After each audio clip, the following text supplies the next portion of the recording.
ra magdili kuno. Wala nang lain ani.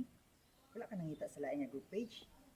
Sig mo ra pud nimong gipili kay mo ra ni gawas sa imong feed hala ha. Dili oy, since December pa pud ako sig pangitag boarding house ay.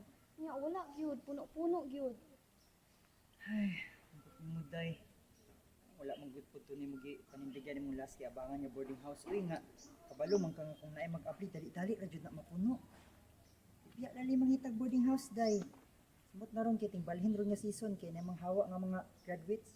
Kabalo man ko, it's just mechanic to terminate yung contract dito ay. Ambot, feel na ko, nagbikat pa sila kay kabalo ka, kami tanang gipahawa. So, hindi naman ito yan. Dili oy. Feel na ko, okay po ni nga boarding house. Tarong-tarong na po diya tan-aon. Kumao to nga, total. Last naman na ako nga semester, after ani, wala na ko diri, indefinitely. Well, as if napakoy choice. Unang, I got to trust you on this. Munang pag-camping. Sa kitog mo sa kadraha. I promise I'll be okay, and I promise maglibre ko sa mga ice cream taste ko di kabangan on. Dito tayo. I'll remember that. Pantay bitaw ha. Pantay din na may tabo. Bye-bye. Bye-bye, Amping! Bye. Bye!